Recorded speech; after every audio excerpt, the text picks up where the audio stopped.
नमस्कार साथियों, DMV classes Rajasthan के डिजिटल प्लेटफॉर्म पर आप सभी का हार्दिक स्वागत है। चलिए साथियों, आज अपन बात करते हैं राजस्थान का जो पशु परिचर की भर्ती है उसके भाग बी के बारे में। यानी कि भाग बी अपन पढ़ेंगे और भाग बी में पूरा जो राजस्थान का जो पशुपालन है उसको अपन इस वीडियो में कवर करने वाले हैं। यानी कि इस वीडियो में, इस लेक्चर में अपन शुरुआत करेंगे। आज अपन राजस्थान का जो है वो पशुपालन है वो अपन पढ़ेंगे। ठीक है, पशुपालन की अपन बात करते हैं तो पशुपालन के अंदर अपन क्या क्या पढ़ेंगे, यानी कि अपने टोटल जो पशु हैं वो पढ़ेंगे। यानी कि पशु की कौन कौन सी नस्लें हैं, गाय की कौन सी नस्लें होती है, भैंस की कौन सी नस्लें हैं, बकरी की कौन सी है, इस तरीके से अपन पढ़ेंगे। ठीक है, तो इसी संदर्भ में अपन आगे बढ़ते हैं और आज अपन पहली क्लास की अपन शुरुआत कर रहे हैं। ठीक है, तो सबसे पहले अपन बात करेंगे कि जो राजस्थान एग्रीकल्चर है उसके डिपार्टमेंट्स कौन कौन से हैं, कौन से डिपार्टमेंट है और उसके मंत्री कौन है विभाग के। ठीक है, नेक्स्ट अपन बात करते हैं सबसे पहले इंडिया के, यानी कि भारतीय जो कृषि मंत्रालय है उसके जो मंत्री हैं वो कौन है, यानी कि केंद्रीय कृषि एवं किसान कल्याण मंत्री कौन है, वो है अभी नरेंद्र सिंह तोमर। ठीक है, कौन से हैं ये, केंद्रीय कृषि एवं किसान कल्याण मंत्रालय के जो मंत्री हैं वो है श्री नरेंद्र सिंह तोमर। ठीक है, नेक्स्ट है अपना केंद्रीय पशुपालन, डेयरी एवं मत्स्य पालन जो मंत्री है वो है कौन, वो है पुरुषोत्तम रूपाला। कौन है, परसोत्तम रूपाला है। परसोत्तम रूपाला जो है वो अपने हैं पशुपालन और डेयरी एवं मत्स्य पालन के मंत्री हैं। नेक्स्ट है केंद्रीय राज्य पशुपालन, डेयरी एवं मत्स्य पालन मंत्री है, वो कौन है, वो है संजीव कुमार बालियान। कौन है, संजीव कुमार बालियान है, वो केंद्रीय राज्य मंत्री पशुपालन, डेयरी एवं मत्स्य पालन मंत्री है। नेक्स्ट बात करें तो है केंद्रीय राज्य कृषि एवं किसान कल्याण मंत्री है। ये दो लोग हैं, कौन कौन है, एक है श्री कैलाश चौधरी जी जो कि अपने राजस्थान से हैं और एक है सुश्री शोभा करंदला जी। ठीक है, नेक्स्ट अपन बात करते हैं राजस्थान के संदर्भ में। तो राजस्थान में क्या है कि राजस्थान का जो मंत्रिमंडल है वो अभी बना है, नया मंत्रिमंडल बना है। तो अभी राजस्थान के नए कृषि मंत्री जो हैं वो बदल गए हैं। यानी कि नए कृषि मंत्री किसको बनाया गया है, राजस्थान राज्य की जो कृषि मंत्री हैं वो कौन है, वो है डॉक्टर किरोड़ी लाल मीणा। और ये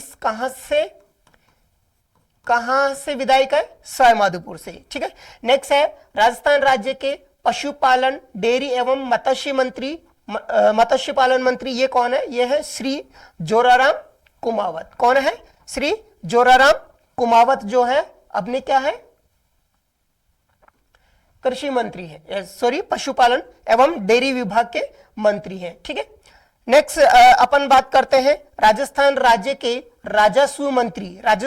अपन राजस्व विभाग की यहाँ क्यों बात कर रहे हैं, क्योंकि जो राजस्व विभाग है वो कौन है, ये है अपने क्या यानी कि जो राजस्व विभाग है वही क्या करता है, पशुपालन की गणना करता है। कितने साल में करता है, प्रत्येक 5 वर्ष में क्या करता है, पशुपालन विभाग है या सॉरी राजस्व विभाग है जो क्या करता है, अपने पशुओं की पशु गणना करता है। और राजस्व मंत्री कौन है, अपने श्री हेमंत मीणा, जो कि इनका जो डिपार्टमेंट है वो क्या करता है, प्रत्येक 5 वर्ष में पशु गणना करने का कार्य करता है। ठीक है, चलेगा। नेक्स्ट बात अपन करते हैं जो पशुपालन की जो शुरुआत है वो कैसे हुई और कब हुई, इसके बारे में अपन बात करते हैं कि जो मनुष्य है वो सबसे पहले जो पशु को पालना क्यों प्रारंभ किया और कौन से जो पशु है उसको सबसे पहले वो पालतू पशु के रूप में पालने लगा। ठीक है, यानी कि जो सर्वप्रथम जो मानव है, सर्वप्रथम मानव ने क्या किया, सर्वप्रथम जो मनुष्य द्वारा पशु पालने का जो प्रथम उद्देश्य था वो था अपना क्या, भोजन की प्राप्ति।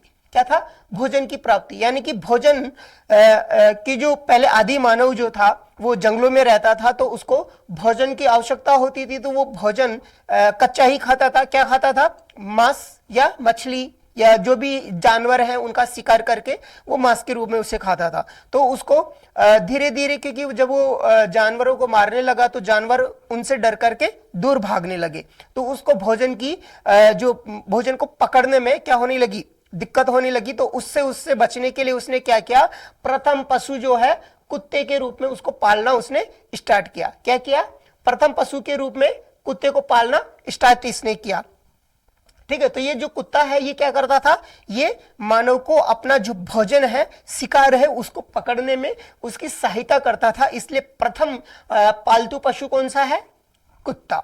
ठीक है, नेक्स्ट अपन बात करते हैं पशुपालन की। पशुपालन की परिभाषा अपन देखते हैं। देखिएगा, पशुओं के प्रबंधन की ऐसी कला जिसमें पशुओं के आवास, पशुओं के आहार, उनके प्रजनन एवं स्वास्थ्य की देखभाल करते हुए अधिक से अधिक लाभ प्राप्त करने के लिए अपन क्या करते हैं, पशुपालन का अध्ययन करते हैं। यानी कि पशु मेनली अगर अपन बात करें पशुपालन में किस चीज का अध्ययन करते हैं, तो अपन बात करते हैं कि जो पशुपालन है उसमें पशु प्रजनन, पशु आहार, पशु आवास, पशुओं की चिकित्सा, पशुओं की देखभाल का विस्तृत एवं गहन अध्ययन किया जाता है। उसे अपन क्या कहते हैं, उसे अपन पशुपालन कहते हैं। ठीक है, नेक्स्ट अपन बात करेंगे पशुपालन की सामान्य शब्दावली की।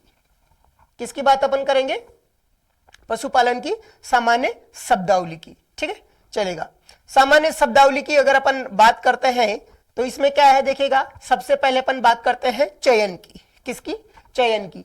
चयन यानी कि जो पशु का जो चयन है वो अपन कैसे करते हैं और चयन का पशुपालन में क्या महत्व है। देखिएगा, चयन यानी कि सिलेक्शन, यानी कि किसी भी झुंड में से अपने उद्देश्य की प्राप्ति हेतु उत्तम एवं इच्छित गुणों वाले जो पशु हैं उनको चुन करके अलग करना क्या कहलाता है, चयन कहलाता है। ठीक है, यानी कि क्या करते हैं इसमें, जो मानव के इच्छित और उत्तम गुणों वाले जो पशु है उनको छांट करके, यानी कि एक पशुओं का एक झुंड है और उस झुंड में से जो गुण अपन को अच्छे लगते हैं, जैसे कि वो गुण हो सकते हैं, हो सकता है दूध का अधिक उत्पादन देने वाला हो, या ऊन उत्पादन देने वाला, या मांस की दृष्टि से कोई पशु पाला गया हो, तो जो गुण अपन को चाहिए उन गुणों के उत्तम पशु को छांट करके उस झुंड में से अपन जो अलग करते हैं उसको अपन क्या कहते हैं, उसको अपन सिलेक्शन कहते हैं। ठीक है, नेक्स्ट अपन बात करते हैं कलिंग, कलिंग की। ठीक है, कलिंग, कलिंग किसे कहते हैं, यानी कि जो पशु है, ठीक है, एक झुंड में रहते हैं, एक समूह में रहते हैं, तो इन पशुओं में से जो पशु बीमार हो जाता है, क्या हो जाता है, बीमार हो जाता है, तो उस पशु को क्या करते हैं, उस पशु को यानी कि बीमार पशु को स्वस्थ पशुओं से चुन करके या उनसे अलग कर देना ही क्या कहलाता है, कलिंग कहलाता है। क्या कहलाता है, कलिंग कहलाता है। कलिंग का मतलब हुआ यानी कि जो बीमार पशु है उसको स्वस्थ पशुओं से अलग करना क्या हो गया, कलिंग कहलाता है। नेक्स्ट अपन बात करते हैं डॉकिंग की। डॉकिंग किसे कहते हैं, यानी कि 1 से 2 सप्ताह की उम्र की जो भेड़ होती है या फिर अन्य जो पशु है उनकी पूंछ काटने का जो काम करते हैं, यानी कि 1 से 2 सप्ताह की उम्र के पशुओं की पूंछ काटना क्या कहलाता है, डॉकिंग कहलाता है। यानी कि 1 से 2 सप्ताह की उम्र के जो पशु होते हैं उनकी जो अपन पूंछ काटते हैं उसको अपन डॉकिंग कहते हैं। और जो डॉकिंग की जो क्रिया है वो मुख्य रूप से किसके, कौन से पशु में किया जाता है, मुख्य रूप से भेड़ के अंदर किया जाता है। किस में किया जाता है, मुख्य रूप से भेड़ में किया जाता है। ठीक है, चलेगा। नेक्स्ट अपन बात करते हैं फसलिंग की। फसलिंग क्या होता है, देखिएगा, यानी कि फसलिंग, फसलिंग में अपन क्या करते हैं,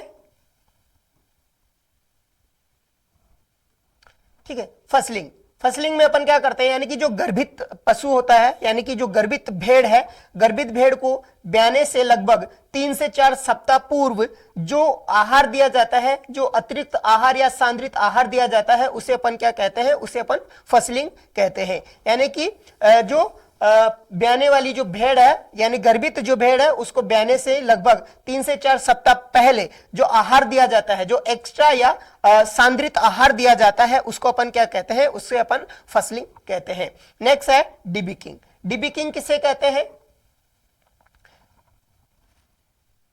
नेक्स्ट अपन बात करते हैं डिबिकिंग की। डिबिकिंग किसे कहते हैं, डिबिकिंग का मतलब हो गया चोंच को काटना। ठीक है, यानी कि मुर्गी जो होती है, मुर्गियों में 1 माह की आयु की जो मुर्गियां होती है उनमें क्या होता है, उनकी चोंच को काटने का जो काम किया जाता है, चोंच काटने की जो क्रिया की जाती है, उसे अपन क्या कहते हैं, डिबिकिंग कहते हैं। यानी कि मुर्गियों में 1 माह की आयु पर उनकी चोंच काटने की काम या जो चोंच काटने की जो क्रिया है, उसे अपन क्या कहते हैं, उसे डिबिकिंग कहते हैं। डिबिकिंग में अपन क्या करते हैं, जो पक्षी होता है, यानी कि जो मुर्गी है, उस मुर्गी की अपन क्या करते हैं, चोंच का ऊपर वाला जो पार्ट है उसका लगभग 1/4 भाग, और जो नीचे वाला जो पार्ट होता है उसका लगभग 1/8 भाग है, वो काट दिया जाता है। ठीक है, और ये जो चोंच काटने का जो कार्य है वो किसके द्वारा किया जाता है, वो किया जाता है डिबिकर यंत्र के द्वारा। किसके द्वारा, चोंच काटने का जो यंत्र है उसको क्या कहते हैं, उसको डिबिकर कहते हैं। ठीक है, चलेगा। नेक्स्ट अपन बात करते हैं डीवर्मिंग। डीवर्मिंग का मतलब हुआ, यानी कि कोई भी जो पशु है उसके अंदर या किसी प्रकार के उसके शरीर में वर्म्स होते हैं, उनको अपन खत्म करने का जो काम करते हैं, उसे ही क्या कहते हैं, डीवर्मिंग कहते हैं। यानी कि मुर्गियों को उनके पेट व आंतों में पाए जाने वाले कृमियों से मुक्त करना ही क्या कहलाता है, डीवर्मिंग कहलाता है। ठीक है, पहली बार जब अपन डीवर्मिंग करते हैं तो वो कब करते हैं, वो वो अपन करते हैं 4 माह की उम्र के जो पक्षी होते हैं, यानी 4 से 4.5 माह की जो क्या मुर्गियां होती है, उनमें अपन क्या करते हैं, डीवर्मिंग करते हैं। पहली डीवर्मिंग जो करने का जो समय है वो है 4.5 माह। ठीक है, नेक्स्ट अपन बात करते हैं दूसरी डीवर्मिंग। दूसरी डीवर्मिंग कब करते हैं, दूसरी डीवर्मिंग 6 माह की आयु पर किया जाता है। ठीक है, नेक्स्ट बात करते हैं अपन कैनाबोलिज्म। कैनाबोलिज्म में क्या होता है कि कैनाबोलिज्म में जो पक्षी है, मुर्गियां हैं, वो एक दूसरे पक्षी को चोंच से मार करके क्या कर देती है, चोंच से मार करके घायल कर देती है, और उनका चोंच से एक दूसरे को चोंच के द्वारा मार करके घायल करना क्या कहलाता है, कैनाबोलिज्म कहलाता है। और जो कैनाबोलिज्म में है वो क्यों करता है, वो एक दूसरे को क्यों मारता है, क्योंकि उनकी बॉडी के अंदर NaCl यानी कि सोडियम क्लोराइड की कमी हो जाती है, जिसकी वजह से वो क्या करता है, एक दूसरे को चोंच से मार करके घायल कर देते हैं, जिसे अपन कैनाबोलिज्म कहते हैं। ठीक है, नेक्स्ट है केपोनाइजेशन। ठीक है, केपोनाइजेशन का मतलब हुआ यानी कि बधियाकरण। ठीक है, यानी कि जो मुर्गे होते हैं, मुर्गों की प्रजनन क्षमता को समाप्त कर देते हैं या उनको बधियाकृत कर देते हैं, जिसे अपन क्या कहते हैं, केपोनाइजेशन कहते हैं। यानी कि जो नर मुर्गे होते हैं, नर मुर्गे की प्रजनन क्षमता को अपन क्या करते हैं, प्रजनन क्षमता को समाप्त कर देते हैं, जिसे अपन क्या कहते हैं, केपोनाइजेशन या बधियाकरण कहते हैं। ठीक है, बधियाकरण की जो बधियाकरण है, वो बधियाकरण कब करते हैं अपन, यानी कि जो बधियाकृत जो नर मुर्गा होता है उसे अपन क्या कहते हैं, कैपेन कहते हैं। क्या कहेंगे, कैपेन कहेंगे। ठीक है, और जो बधियाकरण करने का जो मुख्य उद्देश्य होता है वो होता है अपना क्या, अधिक मांस प्राप्त करना। यानी कि इसकी जो प्रजनन क्षमता है वो उसको तो अपन खत्म कर देते हैं, जिसकी वजह से क्या होता है, जो मुर्गा होता है उसका जो वजन बढ़ता है और उसका जो मांस है वो अपन को अधिक प्राप्त होता है। ठीक है, जो अपन ये क्रिया जो करते हैं वो अपन कब करेंगे, मुर्गों में केपोनाइजेशन की जो क्रिया है वो अपन करते हैं लगभग, मुर्गा है वो 10 माह का जब हो जाता है तो 10 माह की उम्र पर अपन उसके अंदर जो केपोनाइजेशन है वो करते हैं। ठीक है, नेक्स्ट अपन बात करते हैं मुर्गों को बधियाकृत करने के लिए अपन किसका उपयोग करते हैं। ठीक है, यानी कि जो मुर्गे होते हैं उनको बधियाकृत करने के लिए डाईइथाइल स्टिलवेस्टोल जो हार्मोन होता है उसका प्रयोग किया जाता है। ठीक है, नेक्स्ट है डिसबडिंग। ठीक है, डिसबडिंग या फिर डीहॉर्निंग।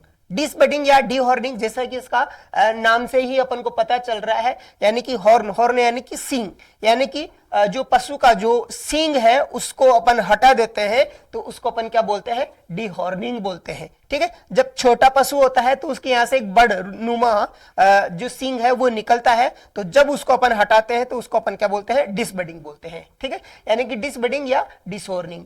पशुओं की जो सींग है, पशुओं के सींगों को हटाना क्या कहलाता है, डिसबडिंग या फिर डिसहॉर्निंग कहलाता है। ठीक है, चलेगा। क्या कहलाता है? डिसबडिंग या डिसहॉर्निंग कहलाता है। डिसबडिंग या डिसहॉर्निंग जो करने के लिए अपन क्या करते हैं, उसके लिए अपन कास्टिक पोटास जो होता है उसकी छिड़का है वो उपयोग किया जाता है। और यह जो क्रिया है वो लगभग 7 से 15 दिन की आयु की जो पशु होते हैं उनके अंदर किया जाता है। कितनी उम्र में किया जाता है डिसबडिंग? डिसबडिंग है वो लगभग 7 से 15 दिन की आयु के जो पशु होते हैं उनमें किया जाता है। और डिसबडिंग करने के लिए कास्टिक पोटास की छड़ का उपयोग किया जाता है। ठीक है, नेक्स्ट अपन बात करते हैं डावन कवर की। ठीक है, तो डावन कवर क्या होता है? देखिएगा, गर्भावस्था में बछड़ा देने के 15 दिन पूर्व के अनुमानित समय को क्या कहते हैं? अपन डावन कवर कहते हैं। यानी कि जो पशु है अपना जो गर्भावस्था में होता है और लगभग गर्भावस्था कंप्लीट होने का जो समय है वो लगभग 15 दिन और बचा है, तब के जो समय होता है उसको अपन क्या कहते हैं? डाउन कवर कहते हैं। यानी कि गर्भावस्था में बछड़ा देने के लगभग 15 दिन का समय जब रहता है तो उसको अपन क्या कहते हैं? उसको डाउन कवर कहते हैं। ठीक है, नेक्स्ट अपन बात करते हैं स्टमिंग अप की। ठीक है, स्टमिंग अप में क्या किया जाता है? यानी कि ब्याने वाले जो पशु होते हैं, ब्याने वाले पशु की अनुमानित तिथि से लगभग 6 सप्ताह पूर्व जो खिलाई पिलाई की जाती है, 6 सप्ताह पूर्व यानी कि लगभग 1.5 माह पूर्व जो खिलाई पिलाई की जाती है उसे अपन क्या कहते हैं? स्टमिंग अप कहते हैं। ठीक है, नेक्स्ट है कास्टिंग। कास्टिंग यानी कि विभिन्न क्रियाओं के लिए, कौन कौन सी क्रियाएं? जैसे कि दवाई देना, यानी कि पशु को अगर अपन को दवाई देना है तो उसके लिए, या फिर इंजेक्शन लगाने के लिए, या फिर खुर काटने के लिए। पशु की जब खुर है वो बड़े हो जाते हैं तो उसको चलने में असहायता होती है, यानी कि वो चलने में परेशान होता है तो उसको खुरों की कटाई कर देते हैं उसके लिए। या फिर सींग रोधन करने के लिए, डीहॉर्निंग करने के लिए अपन क्या करते हैं? पशु को जमीन पर दाईं तरफ लेटा देते हैं, गिरा देते हैं उसको, उसे अपन क्या कहते हैं? कास्टिंग कहते हैं। कास्टिंग किसे कहते हैं? यानी कि दवाई देने के लिए, या फिर पशु को इंजेक्शन लगाने के लिए, या फिर जो पशु है उसको सिंग रोधन करने के लिए या उसके खुर काटने के लिए जमीन पर दाईं तरफ की ओर लेटाना क्या कहलाता है? कास्टिंग कहलाता है। और कास्टिंग है उसके करने की 2 विधियां हैं, एक है रिफू विधि, एक है ब्रुलेज विधि। ठीक है, नेक्स्ट अपन बात करते हैं ब्रॉयलर की। ब्रॉयलर यानी कि मांस उत्पादन हेतु जो मुर्गियां पाली जाती हैं, मांस प्राप्त करने के उद्देश्य से जो मुर्गी पाली जाती है उसे अपन क्या कहते हैं? उसे ब्रॉयलर कहते हैं। ठीक है, इसकी जो उम्र होती है यानी कि 2 माह या फिर 6 से 8 सप्ताह की जो आयु होती है, वहां तक के जो पक्षी होते हैं, मुर्गी के पक्षी होते हैं, उनको अपन क्या कहते हैं? ब्रॉयलर कहते हैं। या तो 2 माह की उम्र या फिर लगभग 6 से 8 माह का जो 8 सप्ताह का जो समय होता है उसको अपन क्या कहते हैं? वहां तक के पक्षी जो होते हैं उनको अपन ब्रॉयलर कहते हैं। 6 सप्ताह के चूजे का शरीर भार है वो लगभग 1.5 किलोग्राम का होता है। ठीक है, नेक्स्ट अपन बात करते हैं रोस्टर की। ठीक है, नेक्स्ट है रोस्टर। रोस्टर का मतलब है यानी कि लगभग 9 माह से 12 माह का जो चूजा होता है उसे अपन क्या कहते हैं? रोस्टर कहते हैं। ठीक है, नेक्स्ट है लेयर्स। लेयर्स किसे कहते हैं? जो अंडे देने वाली जो मुर्गियां होती हैं उन्हें अपन क्या कहते हैं? उन्हें लेयर्स कहते हैं। यानी कि अंडे के लिए पाली जानी जो मुर्गियां हैं उन्हें अपन लेयर्स कहते हैं। और लगभग 5 से 6 माह बाद अंडा देना वो क्या कर देती है? उत्पादन कर देती है। ठीक है, यानी उत्पादन, उसमें अंडा उत्पादन है वो शुरू हो जाता है। यानी कि लेयर्स जो मुर्गियां हैं उनकी आयु लगभग 5 माह से 6 माह के बीच होती है तो वो अंडा उत्पादन उनका प्रारंभ हो जाता है। ठीक है, और इनका जो 72वें सप्ताह जो होता है, यानी कि जब मुर्गी की आयु है वो लगभग 72 सप्ताह हो जाती है, तब क्या करती है मुर्गियां? तब मुर्गियां अंडे देना बंद कर देती है, जिसे क्या कहते हैं? जिसे ब्रूडी हैन कहते हैं। यानी कि जो बूढ़ी हो जाती है मुर्गी या फिर लगभग 72 सप्ताह तक उसकी आयु हो जाती है, उस मुर्गी को अपन क्या कहते हैं?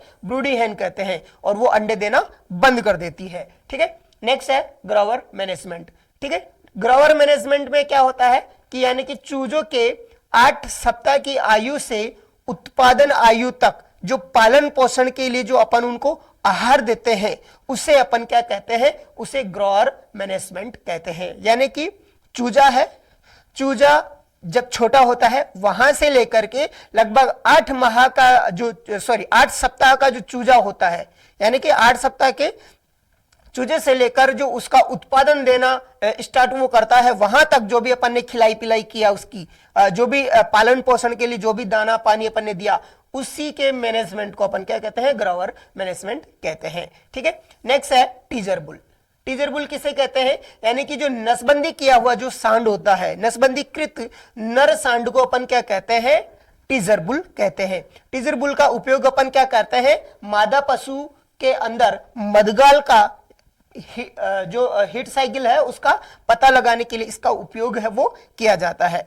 नेक्स्ट अपन बात करते हैं डम्ड पेल का, यानी कि डम्ड पेल में क्या करते हैं, दूध निकालने हेतु काम में ली जाने वाली छोटे मुंह की जो बाल्टी होती है वो, उसे अपन क्या कहते हैं, डम्ड पेल कहते हैं। ठीक है, इस तरीके की बाल्टी होती है,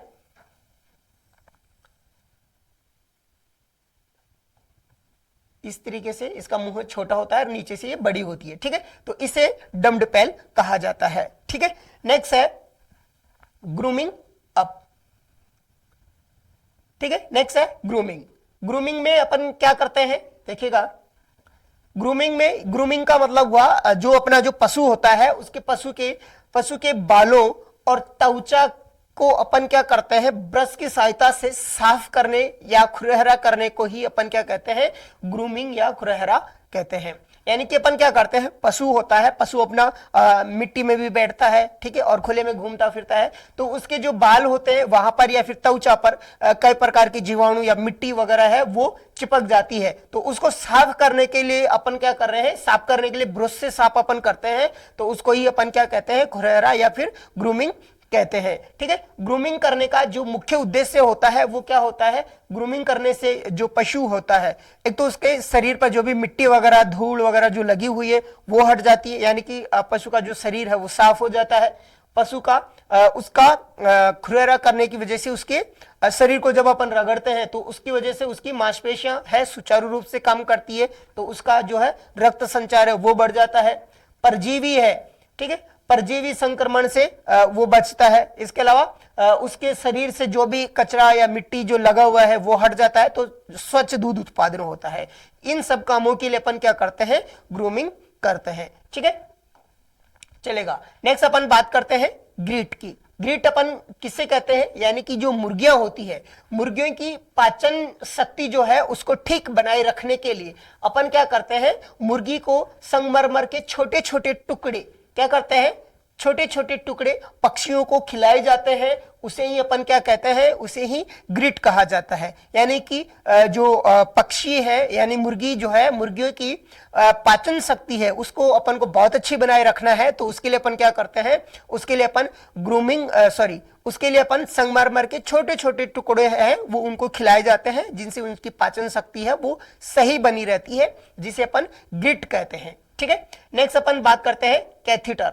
कैथीटर क्या है, कैथीटर है पशुओं में पेशाब को बाहर निकालने का, यानी कि पशु है पेशाब नहीं कर पाते, पेशाब रुक जाता है, तो उसको बाहर निकालने का जो यंत्र होता है उसको अपन कैथीटर कहते हैं। ठीक है, नेक्स्ट बात करते हैं मिश्रित कृषि की। मिश्रित कृषि यानी कि कोई भी किसान अपने खेत पर फसलें उगाता है और साथ में डेयरी फार्म पर पशु भी रखता है, यानी कि डेयरी फार्म यानी कि पशु और खेती दोनों एक साथ करता है, तो उसको अपन क्या कहते हैं, उसे अपन मिश्रित कृषि कहते हैं। यानी कि पशुपालन और कृषि दोनों काम एक साथ करेगा तो उसको अपन कहेंगे क्या, मिश्रित कृषि। ठीक है, नेक्स्ट करहा। करहा क्या होता है, करहा एक यंत्र है जो पहले काम में लिया जाता था। ठीक है, आजकल ये लगभग विलुप्त सा हो गया है ना। यानी करहा में अपन क्या करते हैं, भूमि को समतल करने का एक यंत्र है। पाटा क्या करता है, जब अपन खेत की जुताई करते हैं तो उसके बाद, जुताई के बाद अपन क्या करते हैं, जुताई के बाद भूमि को समतल करने के लिए, समतल बनाने के लिए, फिर भूमि में जो बड़े ढेले रह गए हैं उनको तोड़ने के लिए जिस यंत्र का अपन उपयोग करते हैं उसको अपन कहते हैं पाटा लगाना। नेक्स्ट है नाइला। नाइला क्या करता है, नाइला बीज बुआई का यंत्र होता है, जिसे अपन बैल का जो हल होता है उसके पीछे लगा देते हैं और उसमें बीज डालते रहते हैं, जिससे बीज की बुआई होती है। ठीक है, नेक्स्ट बात करते हैं रिज मेकर की। ठीक है, तो रिज मेकर क्या काम करता है, ठीक है, रिज मेकर है, रिज मेकर से अपन क्या करते हैं, मेड व कैरियर बनाने के लिए इसको काम में लेते हैं, यानी कि मेड व कैरियर बनाने का जो यंत्र है उसे अपन कहते हैं रिज मेकर। ठीक है, नेक्स्ट है कल्पा। कल्पा यानी कि खरपतवार निकालने का जो यंत्र होता है, निराई गुड़ाई करने के लिए जो यंत्र अपन काम में लेते हैं उसे अपन बोलते हैं कल्पा। ठीक है, नेक्स्ट है बुलक। बुलक क्या कहते हैं, यानी कि जो बधियाकृत नर जो होता है, ठीक है, जो बधियाकृत जो नर है, नर पशु जिसका उपयोग अपन अधिक मांस उत्पादन के लिए या फिर कृषि कार्य के लिए अपन उसको काम में लेते हैं, तो उसे अपन क्या कहते हैं, उसे अपन बुलक कहते हैं। ठीक है, चलेगा। ठीक है, तो इस प्रकार से आज है वो अपन ने जाना पशुपालन जो अपन ने पढ़ा है, यानी कि पशु परिचर वैकेंसी के लिए जो अपनी पहली क्लास है वो आज अपनी हुई है। और इसमें अपन ने क्या जाना है, पशुपालन के जो सामान्य शब्दावली है उनके बारे में थोड़ा सा अपन ने जनरल स्टडी किया है। और इसके अलावा जो अपना जो नया मंत्रिमंडल है, यानी कि कृषि और जो पशुपालन अपना है, उससे संबंधित कौन कौन से मंत्री नए बने हैं उनके बारे में अपन ने चर्चा की। ठीक है, उम्मीद करता हूं आप सभी को ये क्लास पसंद आई होगी, और यदि आपको पसंद आई है तो क्लास को ज़्यादा से ज़्यादा अपने दोस्तों के साथ और जो भी पशु परिचर की वैकेंसी की तैयारी कर रहे हैं उन सब के साथ क्लास को शेयर करेगा। आप सभी का बहुत बहुत धन्यवाद। Thank you.